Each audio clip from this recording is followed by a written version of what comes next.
Bienvenue sur Destination Crypto, le podcast qui vous emmène sur les sentiers tortueux de la crypto-monnaie. Je m'appelle Thibaut Coussin, je suis auteur et coach crypto. Ma mission, c'est de vous aider à comprendre l'univers de Bitcoin afin que vous profitiez de ce marché en pleine croissance. Si ce sujet vous intéresse, je vous invite à vous abonner et à reprendre un peu de café pour attaquer cet épisode. Vous êtes prêts ? Allez, c'est parti.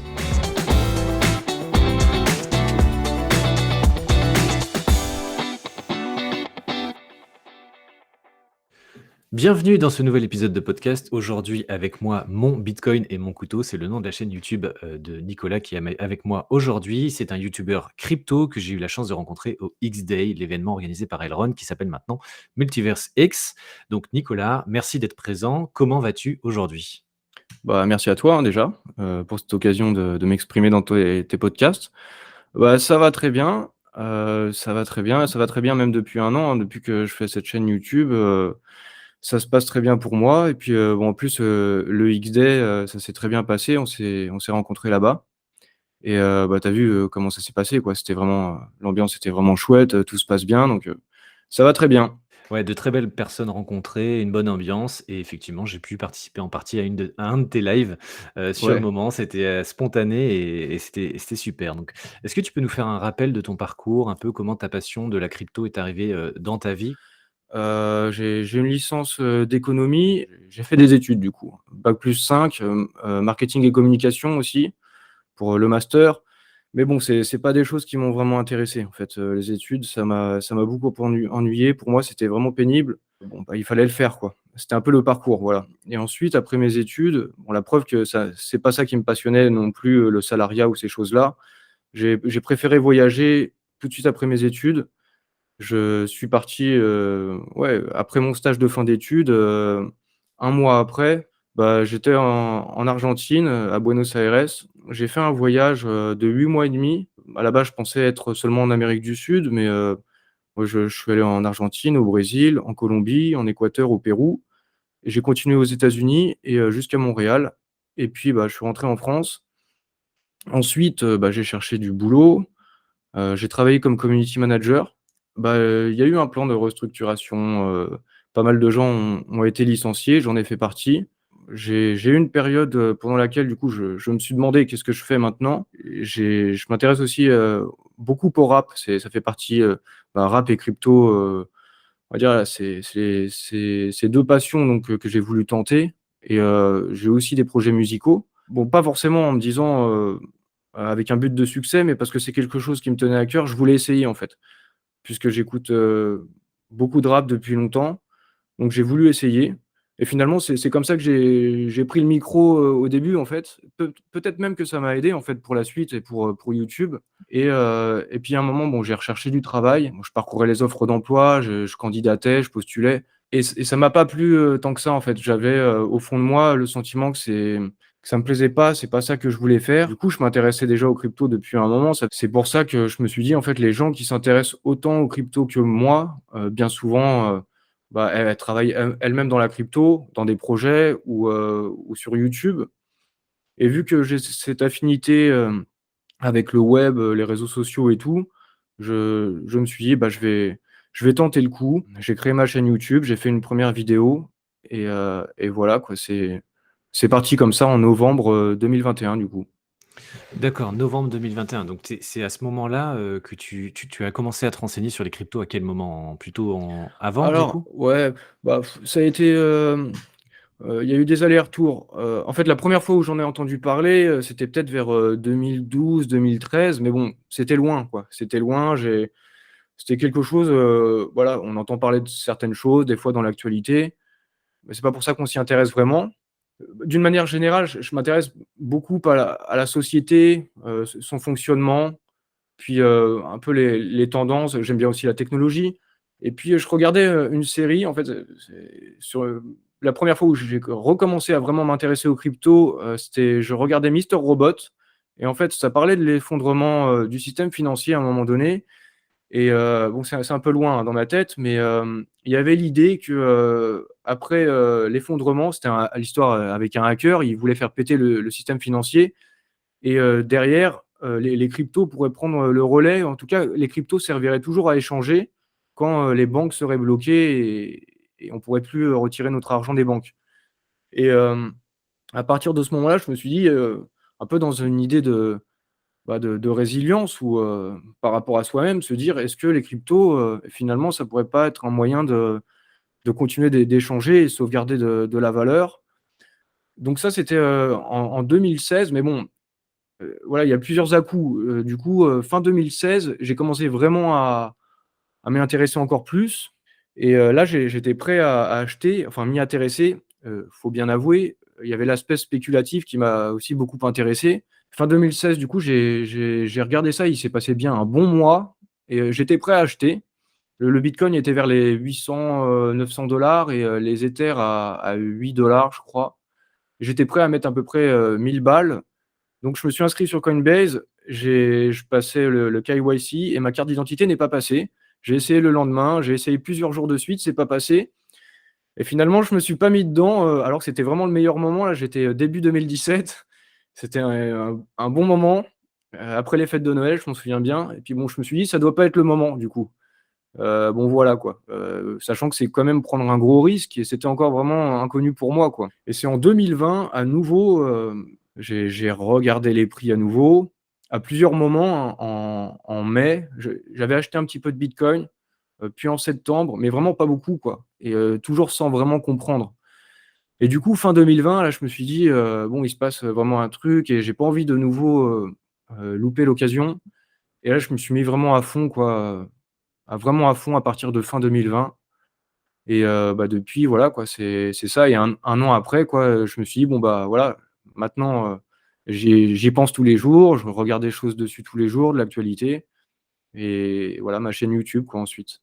Ah oui, d'accord, donc ton parcours, il est un peu rocambolesque. Tu parti bon, il y a eu les voyages, le rap, le début de la crypto compliqué avec Coinbase qui malheureusement ne t'a pas permis d'investir au entre guillemets «au meilleur des moments». Moi, je suis arrivé fin 2017 et Ouais, c'était à la on va dire «à la le fin» entre pic. guillemets du bull, voilà. Donc j'ai aussi, vécu des tourments en 2018 et 2019, mais ça forge, vraiment l'esprit. Et donc moi depuis 2017 vraiment j'ai un peu monté en compétence en autodidacte et toi tu es revenu vraiment en 2020.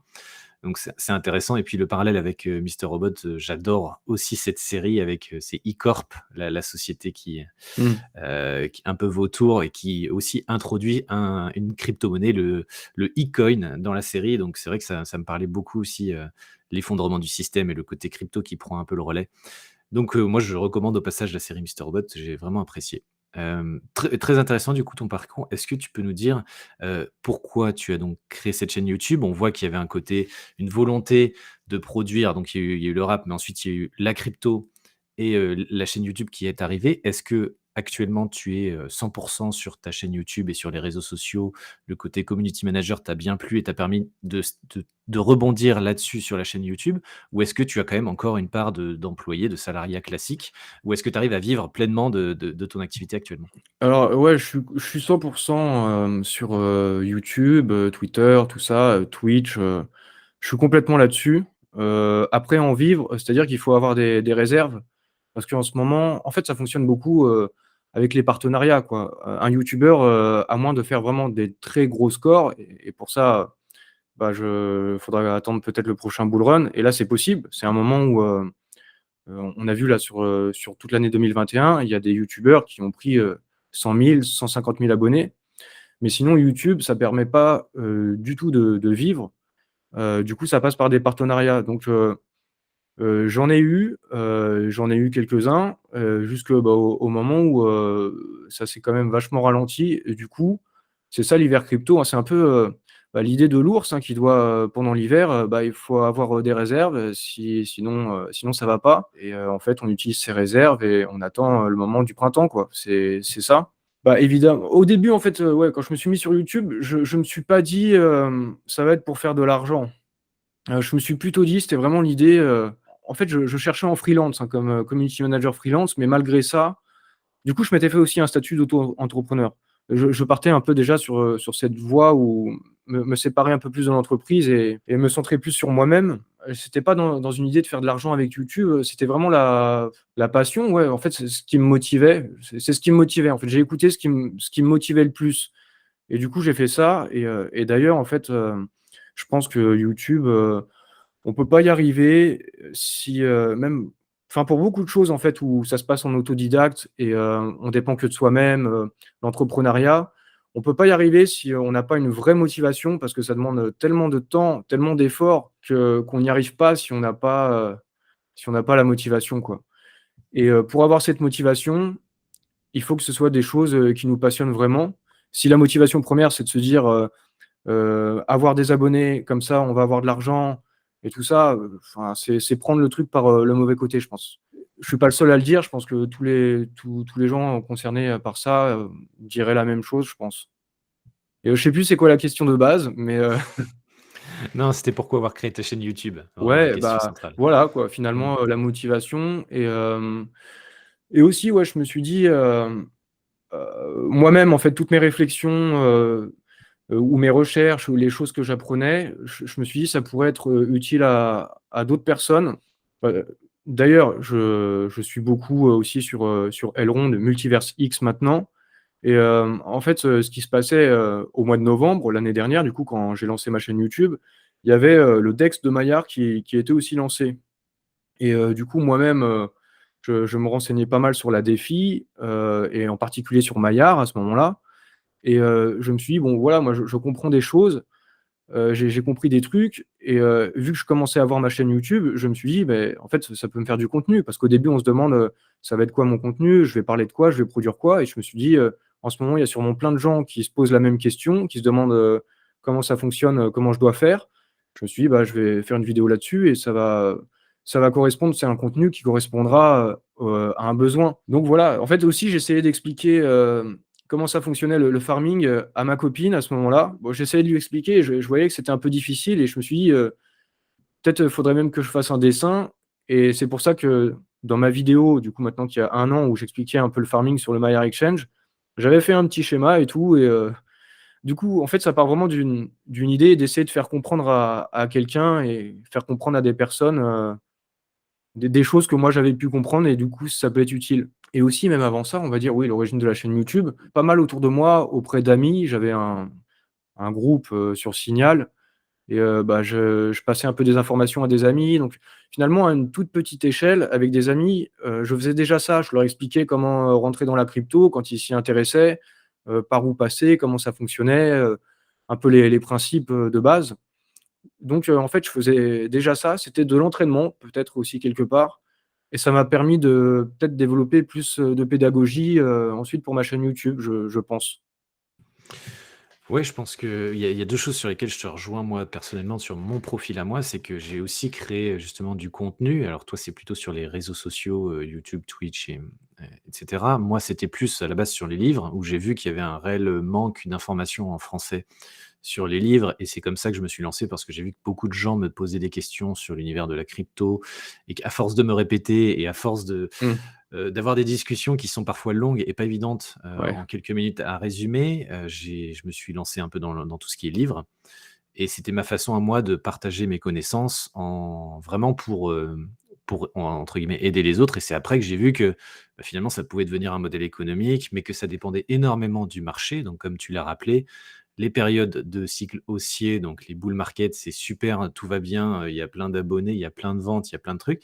Par contre, quand on repart sur un cycle baissier qui peut durer très longtemps, ça devient très compliqué, tout «s'effondre» entre guillemets et c'est Mmh. pour ça qu'il faut, gérer ça un peu comme un saisonnier va gérer, ses saisons, mettre de côté quand tout va bien et pour pouvoir rebondir quand il y a des mois de vache maigre, on va dire et c'est un peu ça que moi je me considère, je suis maintenant 100 crypto, Mmh mh. mais je suis une sorte de saisonnier, sur des périodes beaucoup plus longues qu'un saisonnier parce qu'un bear market, donc un marché baissier peut durer, plusieurs années.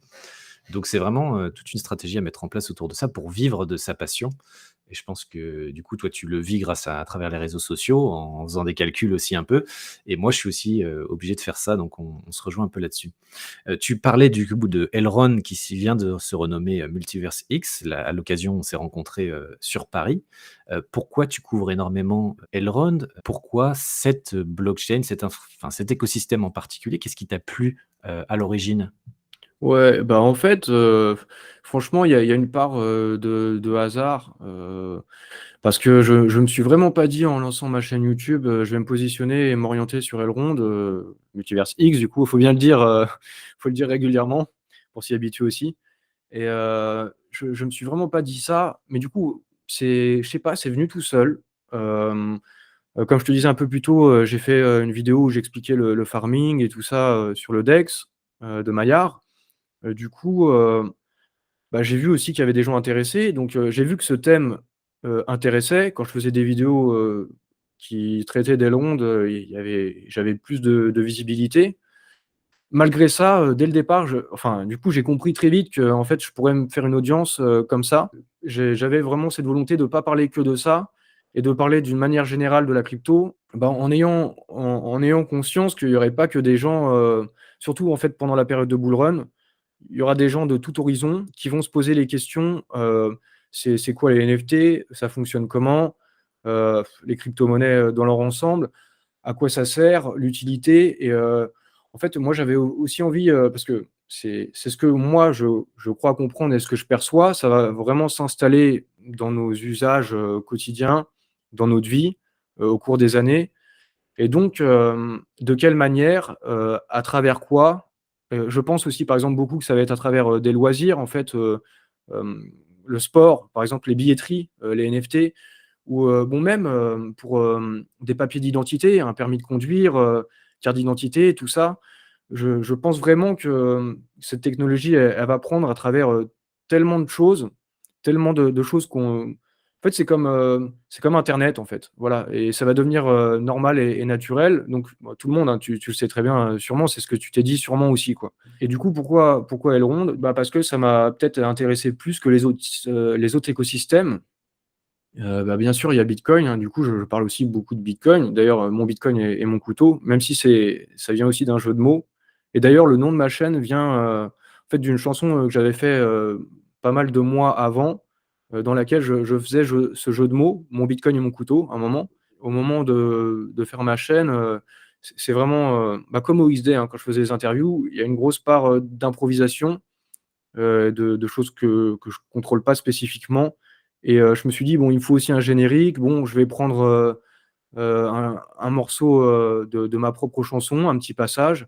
Je me suis dit: «Je vais prendre quel passage?» Bon, à un moment, je dis: «Mon bitcoin et mon couteau». En plus, c'est marrant, ça peut être accrocheur pour un nom de chaîne YouTube.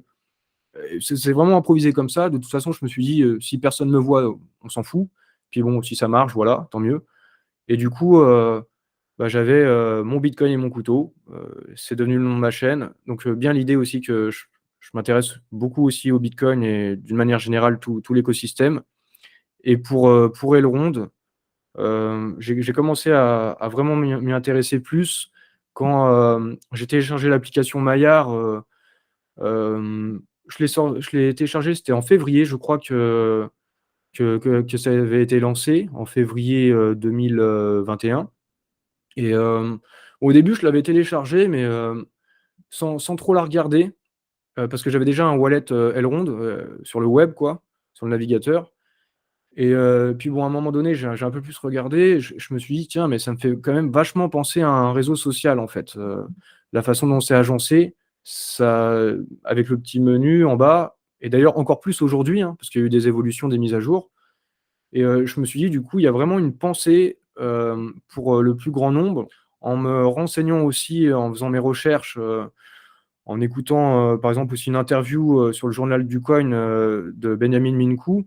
Bon, j'ai vu que la vision, c'était vraiment toucher un grand public, bien au-delà du public ou marché, actuel quoi, de l'écosystème actuel, pour aller, toucher tout le monde, comme je disais aussi plus tôt, dans les usages, du quotidien.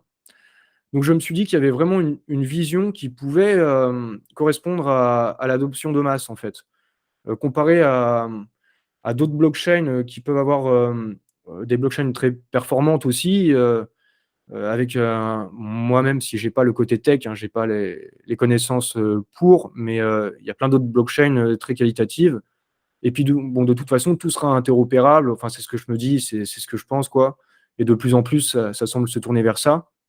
Mais, au niveau adoption, de masse et un produit qui puisse correspondre à des gens qui ont pas envie de comprendre, vraiment toutes les spécificités, qui ont pas envie de s'embêter avec, tous ces menus, complexes et ces écrans, bizarres. Quand on arrive, dans le monde de la crypto, c'est aussi un truc, qui est marquant, c'est on rentre dans un monde complètement inconnu et ça fait un peu peur et ça freine aussi beaucoup de gens. Je je sais que j'ai un pote, ça fait plus d'1 an maintenant qu'il me dit, qu'il a envie en fait, d'investir un petit peu, de mettre un peu d'argent, aussi toujours aussi dans un esprit de résilience, un peu se prémunir, diversifier un peu et se rendant bien compte aussi, l'inflation, toutes ces choses-là, quoi. Mais, il y est toujours pas passé, en fait et je sais que c'est parce que je le connais bien, c'est quelqu'un qui a une certaine aversion aussi au risque, un peu, il a du mal à aller vers des choses qu'il connaît pas et il y a beaucoup de gens comme ça et c'est normal, en fait. C'est un comportement normal. Mais du coup, quelle serait, la blockchain, l'écosystème qui pourrait, convaincre ces gens qui ont cette aversion au risque qui est normale chez la plupart des gens? C'est cette peur d'un monde inconnu. Bah, un truc qui pourrait les rassurer, je me suis dit: «Elrond semble avoir cette vision pour, du coup, pour convaincre, les masses, quoi». Après, est-ce que ce sera le cas ou pas? Je sais pas, mais bon, ça progresse bien quand même vers cette voie-là, notamment, avec Xportal, je trouve, c'est vraiment une application, même si on l'a pas encore entre les mains, ça m'a l'air vraiment, incroyable et parfait, l'outil parfait pour être, adopté par tout le monde, quoi. Oui, je te rejoins aussi là-dessus. Donc, Maillard et Xportal, c'est l'application mobile d'Elrond, Multiverse X maintenant, pour Mmh. ceux qui connaissent pas encore trop l'écosystème, Multiverse X. Donc c'est vraiment la porte d'entrée vers, tous les autres produits, de l'écosystème. Et effectivement, l'application Maillard, qui va bientôt être renommée en Xportal, hem, est vraiment le point d'entrée facile pour des gens qui effectivement veulent débuter sans trop se prendre la tête et de façon assez simple. Moi, je sais que plusieurs personnes qui voulaient un peu commencer à investir sur la crypto ont vraiment franchi le pas grâce à cette application-là qui est du coup très simple, où c'est, on va dire, vulgairement du clic-clic, suivant, suivant, suivant, on saisit le montant, on a la crypto associée, c'est assez simple et ça, pour le coup, je l'ai vécu, moi, autour de moi. Il y a vraiment des gens qui sont passés à l'action grâce à cette application qui est très bien conçue et qui va être encore plus intéressante dans les mois à venir avec, Xportal, dans lequel il y aura plein de choses, notamment une carte de crédit prochainement associée. Mais voilà, on aura l'occasion de revenir là-dessus. Ouais. Merci en tout cas pour cette analyse. Est-ce qu'il y a d'autres choses? Alors là, on parle plus de Multiverse X, mais dans l'univers du Web3, de la crypto, quel est le sujet qui t'intrigue plus particulièrement? Est-ce que c'est justement les NFT dont tu parlais ou est-ce que c'est la finance décentralisée, le farming? Voilà, qu'est-ce qui te branche le plus dans cet univers? Ouais, alors là, c'est une question multiple. Je sais pas quel chemin prendre parce que du coup, il y en a beaucoup. Mais il y a plusieurs aspects. Je pense chez beaucoup de gens qui sont intéressés aux cryptos, il y a sûrement une idée un peu de défiance vis-à-vis, du système actuel, du système bancaire, de la confiance en fait, qu'on peut avoir, envers, des institutions et tout ça, quoi. Je sais pas si une décentralisation, pure et parfaite est possible, est-ce que c'est forcément souhaitable aussi? J'en sais rien parce que je sais pas, j'ai pas toutes les réponses, mais en tout cas, plus d'autonomie et plus de décentralisation, des prises de décision, c'est quelque chose qui m'intéresse en fait, voilà, dans ce monde, Web3, crypto, et voilà quoi, la finance décentralisée, avoir plus d'autonomie, avoir la possession, de son argent et le contrôle dessus.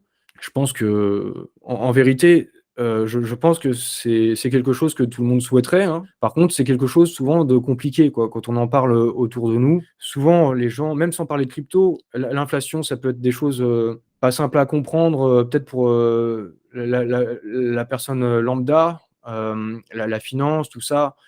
Les gens se disent aussi beaucoup souvent, c'est pas forcément fait pour moi ou ça demande un effort en fait aussi. Ça demande un effort de s'intéresser à des concepts, apprendre des choses. Du coup, il y a une sorte, de frein par rapport à tout ça, mais je pense que tout le monde en fait, est intéressé par le fait de contrôler son argent, donc c'est pour ça aussi que ça peut intéresser vraiment beaucoup de monde. Donc il y a cet aspect-là qui me plaît, beaucoup dans le Web3 et la crypto, comme, beaucoup de gens qui y sont d'ailleurs. Il y a cet autre aspect de voir une tendance, qui naît et qui se développe, fortement et qui va se développer, et faire partie, comme je disais un peu plus tôt, de nos vies en fait. à travers plein de choses, hein, même en fait, je sais pas, je pense que les entreprises, en fait, elles vont forcément, adopter, cette technologie puisqu'elles-mêmes, elles vont en tirer beaucoup d'avantages. Si on pense à la relation, client, ça permet d'avoir, plein de points de contact supplémentaires directs, avec les clients, au niveau de cartes de fidélité, tout ça. Mais là qu'on passe vraiment à un autre niveau. Là, comme ça, j'ai pas forcément, d'exemple précis, mais je sais qu'il y a plein de choses qui se développent à ce niveau-là et que ça intéresse beaucoup les entreprises au niveau de la relation client, les NFT. Bah, comme, en fait, des cartes de fidélité, mais qui peuvent, accorder des avantages spécifiques en fonction du type de NFT. Ça peut être en fonction, on imagine, de l'ancienneté, du client. On a une traçabilité de ses transactions, de ses contacts, avec l'entreprise ou avec la marque. Donc, en fait, c'est les entreprises moi, je pense, vont forcément adopter, ça, le Web3. D'ailleurs, elles sont en train de le faire. À peu près toutes les grandes entreprises, investissent dessus, voire développent leurs propres projets. En fait, ça paraît évident quand on est vraiment dedans, au cœur et quand on suit toutes ces actualités, ça paraît évident que ça va se développer. Si les entreprises commencent à mettre en place des choses, il y a pas besoin forcément que, l'utilisateur, le consommateur final, ait la décision de s'y mettre. Ça se fera quoi, en fait, parce que, ce sera à disposition. Même si bien sûr, il y a aussi beaucoup d'appréhension, donc ça va se faire par étapes et les entreprises peuvent pas y aller d'un coup et imposer ça quoi. Mais, plutôt, elles vont montrer les avantages, des avantages nouveaux, qu'ils vont mettre, pour les consommateurs. Du coup, bah, les consommateurs vont adopter, et tout le monde va l'adopter. Je vois ça comme ça. Donc, c'est à partir du moment donné où aussi je me suis rendu compte que ça va se produire, ça va se faire, ça va finir par, comme internet, conquérir tout le monde. Je me suis dit: «Il faut que» enfin voilà, je m'y intéresse et on va aussi éduquer les gens là-dessus, quoi. Et même si j'ai aussi des craintes, dans ce monde-là, finalement, quand on aura tous adopté, la blockchain, les cryptos, quand tout sera tracé, qu'est-ce qui va se passer, quoi? Et il y a notamment des craintes vis-à-vis, des MNBC, CBDC, les cryptomonnaies de banque centrale. Quel contrôle aussi ça peut engendrer, sur les populations, si on commence à décider, de ce qu'on peut faire ou pas avec notre argent. Ouais, il y a plein de choses qui se mélangent. Je sais pas vraiment comment va évoluer la société, mais en tout cas, c'est un sujet qui m'intéresse, énormément, quoi. Ouais, comme tu dis, il y a énormément de choses. Moi, j'aime bien décorréler quand même tout ce qui se passe dans l'univers un peu crypto et tout ce qui se passe dans l'univers, banque, comme tu dis, MNBC, où là, on sent qu'ils veulent insister sur, le côté négatif de la crypto pour mettre en avant Mmh. leur monnaie numérique qui, pour le coup, elle, va vraiment vouloir, tracer tout et avoir un contrôle un peu plus important, de la monnaie. Alors que l'esprit crypto, c'est quand même que chaque, personne ait, le contrôle, de ses actifs, de sa monnaie. Donc ça, c'est clair et net que pour moi, il faut vraiment décorréler les 2 choses, mais les frontières sont pas forcément évidentes, vu les communications dans certains médias. En ce Moi, ce que moment en j'aime particulier, ouais. ouais. En ce moment, ouais, ça va être compliqué parce qu'on est un peu, bah, voilà, on est sur un drame FTX qui permet Mmh. aux médias de rebondir dessus pour mettre en avant certaines choses, alors qu'en soi, la crypto n'est pas vraiment affectée là-dessus. Enfin voilà, c'est juste des gens qui sont un peu, malveillants, à l'origine de tout ça. Ou Moi inconscient, je pense aussi, je pense qu'en toute sincérité, il y a beaucoup de gens il y a des gens malveillants et il y en a d'autres qui ne savent juste pas et qui se font le relais de peut-être de cette malveillance qui, permet de faire une mauvaise pub, au bitcoin, aux cryptos et pour, mieux mettre en avant leur propre outil de contrôle. Parce que c'est en même temps, c'est normal, des institutions, un État, a besoin d'avoir, le contrôle et de centraliser. Le principe même d'un État, c'est de centraliser et du coup, finalement, c'est logique, en fait. Mais c'est plutôt des visions, de sociétés différentes, quoi, peut-être qui s'opposent, quoi. et pour rebondir sur le côté un peu NFT dont tu disais que ça va bouleverser tous nos usages, ça va s'imposer un peu comme internet s'est imposé dans notre quotidien. Ce qu'il faut vraiment se rendre compte pour ceux qui n'ont pas l'habitude, du tout, dans cette audience de manipuler des NFT, il faut savoir que les NFT, il faut vraiment se rendre compte que c'est sur une application mobile, vous allez avoir juste des NFT, ce sont des petites images qui vous permettent de faire plein de choses différentes. C'est-à-dire que vous pouvez avoir un NFT qui représente juste une œuvre d'art, c'est quelque chose que vous voulez juste avoir sur votre portefeuille, vous voulez être le détenteur officiel de cette photo numérique, on va dire. Vous avez un autre NFT qui peut vous donner l'accès à la propriété d'une fraction d'immobilier, c'est le cas. J'ai une fraction d'immobilier, je touche toutes les semaines une mini rente, si je puis dire, grâce à ce NFT. Le NFT peut aussi être une carte de fidélité, comme le disait Nicolas, où vous aurez des avantages qui seront en fonction effectivement de votre ancienneté, des avantages qui pourront vous donner accès à certains événements. Nous, typiquement, il y a quelques semaines, on avait une soirée et pour participer à la soirée, il fallait présenter un NFT pour rentrer dans la soirée. Les NFT, c'est aussi acheter effectivement dans les billetteries, acheter un ticket pour un match de foot, de rugby ou je ne sais quoi. Ce sera sous forme de NFT que vous pourrez transférer en quelques secondes à quelqu'un d'autre pour que cette personne puisse aller à votre place à ce match. On n'imagine pas encore tout ce que ça va bouleverser, mais c'est quand on a déjà un peu des NFT sur des applications mobiles, donc sur des portefeuilles crypto, on va dire, on voit déjà tout ce que ça apporte et la révolution est inévitable, elle va arriver parce que ça apporte énormément de choses comme tu disais. La Donc, propriété, ouais, c'est la propriété beaucoup et elle permet de pas falsifier aussi, mmh, ils en ont beaucoup parlé au XDay de cette notion de propriété. Quand on est propriétaire de son NFT, on a des droits au final, donc ça nous donne des accès à telle ou telle chose et on en est du coup vraiment propriétaire. On revient, sur la propriété, quoi. ouais, je suis totalement d'accord avec toi sur la propriété et sur tous les marchés qui sont actuellement illiquides, donc l'immobilier, l'art, ce genre de choses, vont être rendus liquides grâce notamment au NFT, à la tokenisation. Mmh. Donc voilà, fin de la parenthèse un peu sur les NFT. Alors, est-ce que tu as d'autres projets à moyen long terme? Tu as parlé du rap, tu as parlé des voyages, tu as parlé de la crypto. Qu'est-ce que tu comptes faire à moyen long terme sur ces différents sujets? Eh bien, ouais, j'ai toujours l'idée de ressortir un projet musical. Hem, Après, c'est quand même difficile, hein, parce que ça demande du temps et je travaille vraiment, beaucoup là sur ma chaîne YouTube, Twitter et tout, donc ça me prend vraiment tout mon temps. Donc il y a un moment, il faudra que je ralentisse, probablement et bon, c'est pas tout de suite, hein, ce sera peut-être dans 1 an que je commencerai à me dire, je vais enregistrer un certain nombre de morceaux, ressortir un projet musical et je sais que ce serait mieux de le sortir aussi au moment où il y aura plus de visibilité, au moment du prochain bull run. Du coup, je me préparerai en conséquence à ce moment-là. Bon, c'est plus un projet pour me faire plaisir, en fait, on va dire. C'est plus, ce serait plus du loisir, c'est plus une récréation, quoi, finalement, de faire quelque chose, d'artistique et ouais, voilà, ouais, du loisir, quelque chose qui fait du bien, quoi. Sinon, à un peu plus long terme, j'ai des idées de voyager. Je me dis, je vais pas forcément faire, surtout d'une manière aussi intense, YouTube, je sors 2-3 vidéos par semaine. Et comme je disais, ça prend beaucoup de temps. Je vais pas garder ce rythme, des années et des années et je me dis que j'aimerais aussi beaucoup revoyager à nouveau. Je pourrais peut-être du coup, faire une chaîne de voyage, en fait. Bon, il y a rien vraiment de défini, c'est plus des envies comme ça. On m'a aussi parlé de un autre abonné d'organiser des événements crypto, parce que lui, il a de l'expérience, dans l'événementiel, organisation de salons et tout, d'événements. Du coup, on m'a aussi parlé de ça, mais bon, c'est toujours, voilà, faut pas se disperser et partir sur tous les projets en même temps. Ça peut venir aussi tout casser, quoi. Donc, il y a des possibilités, j'y pense, j'y réfléchis, je verrai au fur et à mesure, quoi. Ouais, ça s'affinera avec le temps. En tout cas, ce qui est bien, c'est qu'on voit que tu pars de la passion, peu importe si c'est, la musique, que ce soit les cryptos ou les voyages et que tu pars de la passion pour ensuite construire par-dessus.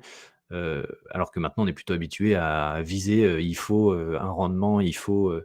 il faut, tel business, il faut telle chose et après on sacrifie un peu la passion, tandis que toi tu la mets vraiment au cœur Ouais.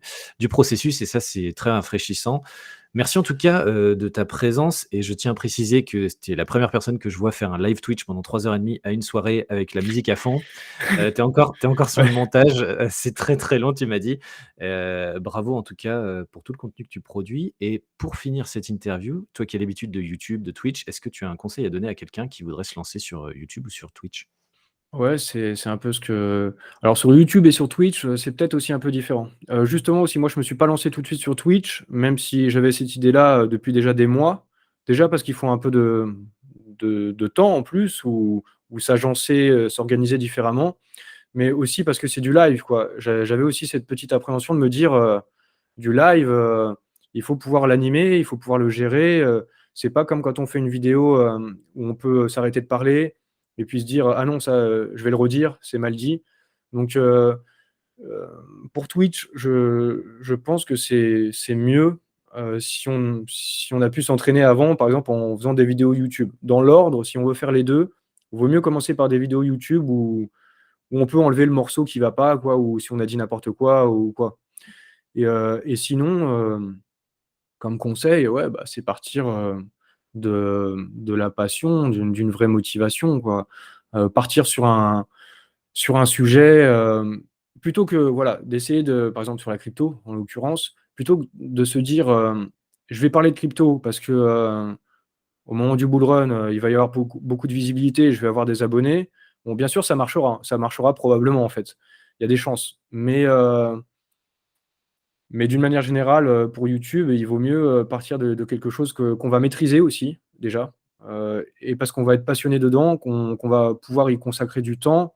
En fait, si c'est pas une passion, je me dis: «On va percevoir les choses, tout ce qu'on doit faire, tout ce qu'on doit mettre en place comme, des difficultés ou des obstacles». Alors que, si ça part de la passion, on verra ça plus comme des étapes, en fait. Se dire, «Je dois passer par ça, pour ensuite faire ça», et et en voyant, là où on veut aller, vers ce qu'on aime et tout ça, quoi. Alors que si c'est vraiment juste pour, forcer, quoi, ce sera, on tient pas, en fait, on peut pas tenir. Ouais, et de toute façon, les gens le ressentiront tôt ou tard, à un moment donné Oui, quand ce sera le bear market ou tout simplement quand il y aura des sujets plus oui. techniques ou, voilà, ça forge une communauté beaucoup plus forte quand on est passionné. Ça, je Mmh. suis totalement d'accord avec toi. Est-ce que tu as quelque chose à rajouter ou est-ce qu'on est bon, on finit là-dessus?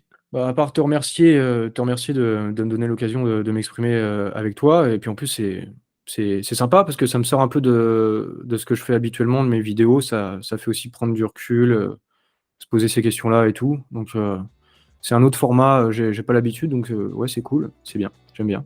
Eh ben, merci à toi pour ton temps. Tous les liens concernant Nicolas, mon Bitcoin et mon couteau et les différentes chaînes seront bien évidemment dans la description de cet épisode. N'hésitez pas à le suivre sur les réseaux sociaux. Et moi, je vous dis à très bientôt. Au revoir Nicolas et à très bientôt peut-être pour un prochain épisode. Salut! Salut à tous!